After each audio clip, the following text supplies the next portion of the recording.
Assalamualaikum warahmatullahi wabarakatuh. Waalaikumsalam warahmatullahi wabarakatuh. Alhamdulillahilladzi khalaqal insana fi ahsani taqwim. Ashhadu an la ilaha illallah wahdahu la syarika lahul malikul hakim.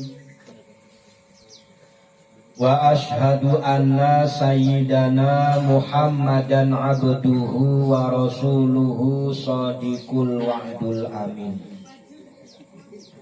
Allahumma sholli wa sallim ala sayyidina Muhammad Sallallahu alaihi wasallam wa ala alihi wa sahbihi ajma'in, amma ba'd.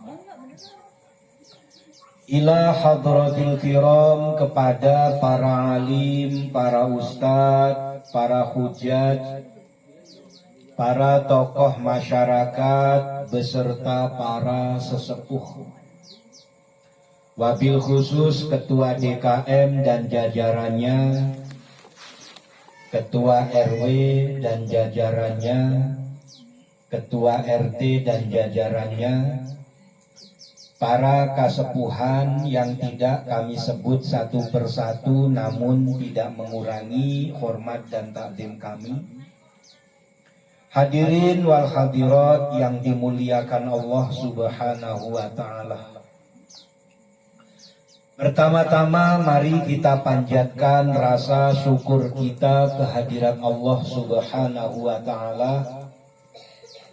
Sholawat beserta salam semoga selalu tercurah limpahkan keharibaan junjungan kita Baginda Nabi besar Muhammad Sallallahu alaihi wasallam. Semoga kita semua benar-benar menjadi umat yang selamat dunia dan akhirat, serta mendapat syafaat di yaumil kiamat. Amin ya rabbal alamin. Hadirin wal hadirat yang dimuliakan Allah Subhanahu wa ta'ala. Dengan rasa syukur yang sebesar-besarnya, malam ini kita dihadirkan dan dikumpulkan di tempat ini semata-mata karena Allah Subhanahu wa ta'ala, juga karena ingin meraih ridha Allah Subhanahu wa ta'ala. Kebahagiaan yang hakiki adalah hadirnya keteguhan iman, Islam dan ihsan dalam diri kita. Kebahagiaan hakiki adalah satu kemampuan dalam diri kita mentaati perintah Allah, meninggalkan larangan Allah, mengikuti tuntunan Rasulullah Sallallahu alaihi wasallam. Ini yang membahagiakan, karena ini kebahagiaan hakiki. Nah, kita ini kadang-kadang lebih senang kepada kebahagiaan yang sifatnya jasmani. Kalau kita diajak misalnya jalan-jalan, terus kemudian kuliner, ya saya juga senang begitu. Cocok banget. Ora pitu adoh. Tapi kesenangan dan kebahagiaan yang hakiki itu sebetulnya adalah bahagia saat kita mentaati perintah Allah Subhanahu wa ta'ala. Contohnya kita bertolabul ilmi. Tetapi juga tolabul ilmi yang tujuannya supaya kita mengetahui mana yang haram, mana yang halal, mana yang hak, mana yang batil, mana yang diperintah, mana yang dilarang. Juga supaya mengetahui mana yang sunnah, mana yang makruh, mana yang mubah. mengetahui tata cara, syarat dan rukun dalam melaksanakan perintah Allah, seperti halnya sholat, puasa dan lain sebagainya. Setelah ilmu kita dapatkan, maka ilmu ini supaya kita amalkan. Kalau dalam kitab Nasoihul Ibad ini ada 10 hal yang sia-sia. Ada 10 hal yang sia-sia. Apa itu? Yang pertama, orang alim yang tidak ditanya tentang ilmunya. Artinya ada orang alim tapi ilmunya ini nganggur. Padahal dia berilmu. Ilmunya tidak diajarkan. Dan kita juga tidak pernah nanya kepada orang alim itu tentang ilmu. Ini berarti menjadikan ilmu tadi sia-sia. Karena ilmunya tidak diajarkan, tidak disampaikan kepada orang lain. Nah, kita yang sudah tahu tentang ilmu, maka meskipun itu kepada anak-anak kita, supaya kita sampaikan, kita ajarkan. Ini supaya ilmu kita tidak menjadi sia-sia. Kemudian yang kedua, ilmu yang tidak diamalkan. Nah, kita sudah tolabul ilmi tapi ilmunya tidak diamalkan. Ini berarti masuk dalam kategori sia-sia. Tahu bagaimana kita sholat malam, tapi ternyata tiap bangun malam enggan, segan. Bahkan malah ada yang takut. Kamar mandi dalam rumah saja kadang-kadang takut. Jadi tahu ilmunya tetapi tidak diamalkan. Ini menandakan sesuatu yang sia-sia. Maka kita bersyukur. Kita belajar tentang berzikir. Jangan sampai sia-sia. Kita amalkan. Karena hikmahnya berzikir ini luar biasa. Coba kita bayangkan di saat-saat kita membutuhkan pertolongan. Karena kita di dunia ini punya kenangan, lisan kita selalu berzikir, mengucap kalimat thayyibah. Bahkan hati kita, hatinya juga berzikir kepada Allah seiring nafas. Dibarengi keluar masuknya nafas, baca ya Allah, ya Allah, ya Allah. Itu dengan sendirinya ruh kita ini sudah terbiasa menyebut dan memanggil nama Allah Subhanahu wa Ta'ala. Begitu kita dikumpulkan di padang mahsyar, kan miliaran orang. Mulai dari orang yang pertama yaitu Nabi Adam sampai manusia yang terakhir meninggal dunia. Dan nanti manusia yang paling akhir meninggal dunia dikumpulkan. Kalau sekarang saja manusia ini sudah miliaran yang masih hidup. Dari semenjak Nabi Adam sampai nanti akhir zaman kiamat, itu mungkin sudah bukan miliar lagi, triliun. Sudah triliun mungkin manusia yang dikumpulkan di padang mahsyar. Sampai kisahnya nanti akan berenang dalam lautan keringat. Karena matahari juga hanya sejengkal di atas kepala. Di saat itu ruh kita terus memanggil nama Allah, memanggil nama Allah, memanggil nama Allah. Karena apa? Terbiasa waktu di dunianya suka berzikir. Akhirnya Allah pun akan hadir karena kita panggil, menolong kita.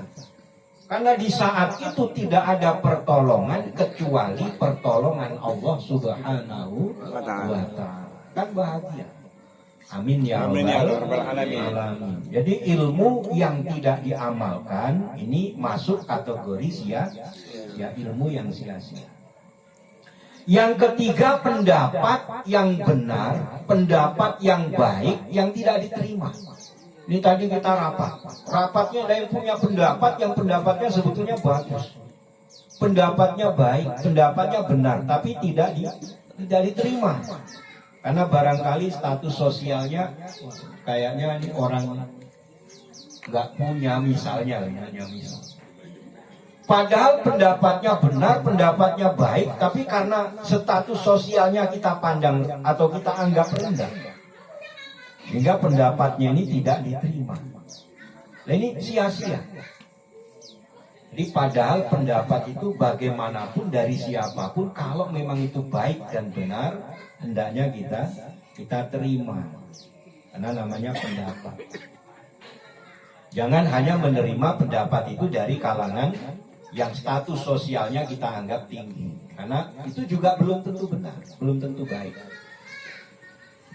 Ini yang ketiga. Kemudian yang keempat, masjid yang tidak dipakai buat sholat. Masjid yang tidak digunakan untuk sholat. Nah sekarang dibalik, orang yang tidak mau sholat ke masjid. Bener, masjid kita bangun, sudah berdiri, masjidnya juga mewah, kemudian tidak dipakai sholat. Ini sia-sia.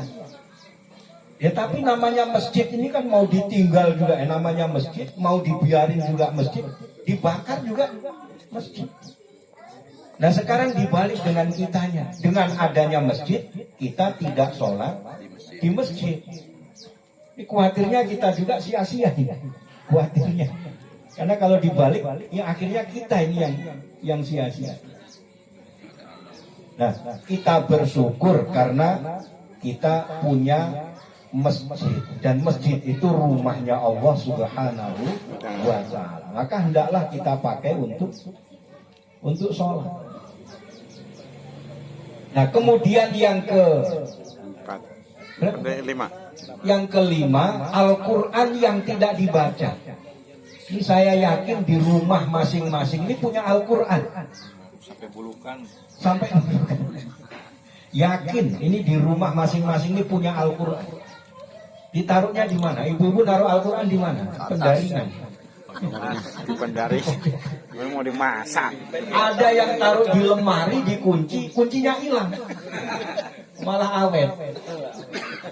Ini Al-Quran yang tidak dipakai, ini juga menjadi sia-sia.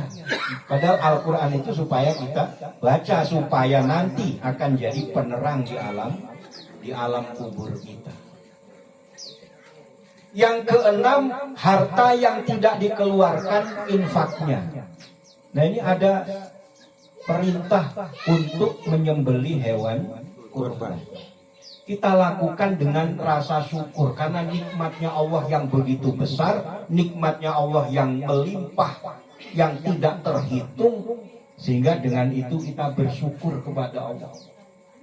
Dari rasa syukur ini kita berkurban karena Allah Subhanahu wa Ta'ala. Karena perintahnya fasholli li rabbika wanhar.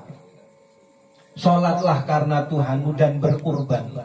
Kita berkurban. Ini kurban yang benar-benar kita lakukan karena Allah Subhanahu wa Ta'ala. Yang selanjutnya itu senjata yang tidak terpakai, senjata yang tidak dipakai, tidak digunakan. Senjata bagi kita orang yang beriman itu yang terbaik adalah doa. Ini kadang-kadang doa saja kita jarang, padahal doa ini luar biasa kalau kita apalagi saling mendoakan.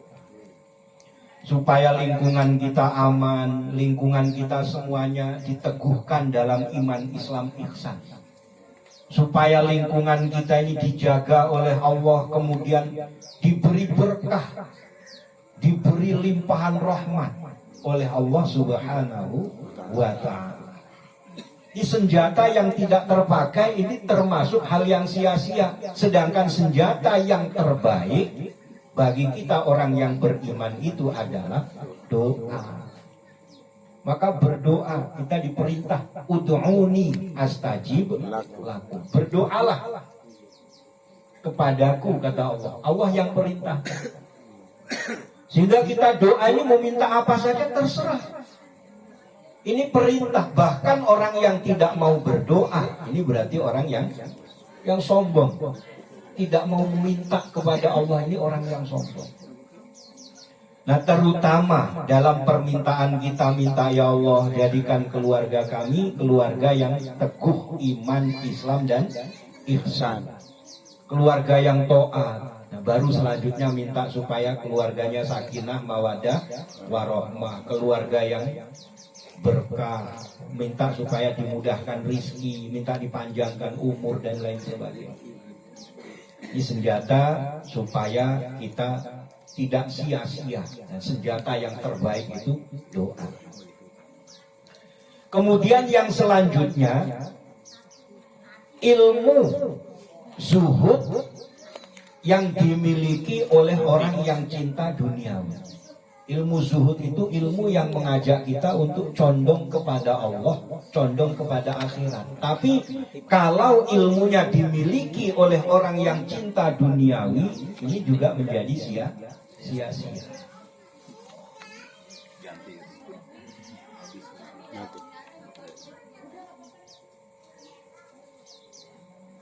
Nah, ini termasuk yang kita pelajari, ini bagian daripada ilmu zuhud. Menjadikan hati kita condong kepada Allah Subhanahu wa Ta'ala, ini zuhud. Menjadikan hati kita selalu condong kepada akhirat. Sehingga dalam segala hal kita penuh kehati-hatian, bukan berarti juga tidak cinta kepada dunia. Kita butuh dunia untuk bekal akhirat. Jadi kita mencari dunia itu memang boleh, diperintah juga. Diperintah mencari dunia untuk bekal ibadah, bekal akhirat. Kemudian selanjutnya kuda atau kendaraan yang tidak dikendarai. Ini juga merupakan hal yang sia-sia. Kita punya kendaraan tapi tidak dikendarai, malah kadang-kadang apa?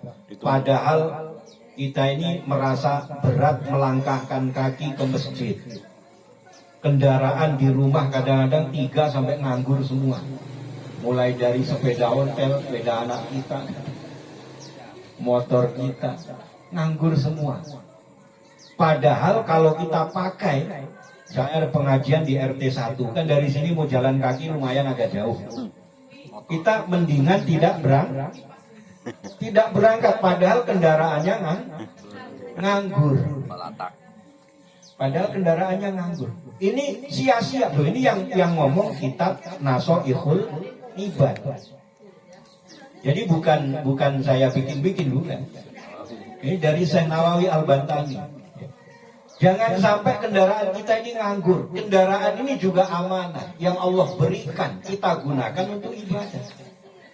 Maka di setiap pengajian supaya sama-sama ramai, dari sini kita ngalah, berangkat dulu ke RT 1. Besok lagi kalau kita ngadain pengajian supaya RT 1 datang ke sini. Amin ya rabbal alamin. Dan selanjutnya, orang yang diberi umur panjang tetapi tidak mempersiapkan bekal untuk akhirat. Nah, kita ini sudah dikasih umur yang panjang. Umur yang panjang. Sampai saat ini berarti umur kita panjang. Karena banyak saudara kita yang sudah dipanggil oleh Allah pulang. Kita ini nanti juga dipanggil supaya pulang. Bekal kita yang bukan berupa materi, karena kita ini orang yang beriman, bekalnya adalah amal solih kita. Bukan seperti orang yang di luar Islam, begitu meninggal emasnya dipakai semua, pakaiannya juga pakai pakaian yang paling bagus, sepatunya yang paling bagus. Nah, ini kita membawa bekal berupa amal soleh. Nah, mudah-mudahan yang kita lakukan ini semuanya masuk dalam kategori amal soleh yang mendatangkan keridhaan Allah Subhanahu wa Ta'ala. Amin ya Allah ya Rabbal alamin. Nah, orang meraih ridha Allah itu bukan berarti terus melalaikan masalah pahala, melalaikan masalah surga, melalaikan masalah neraka, bukan. Orang ingin meraih ridho Allah, misalnya kayak kita pengen dapat ridho Allah. Ibadah yang kita lakukan ini pengen supaya dapat ridho Allah. Tidak lagi menghitung pahala, tidak lagi menghitung masalah balasan Allah berupa surga. Karena kalau kita ini hanya ngitungnya pahala amal kita, meraih surga itu sesuatu yang tidak mungkin.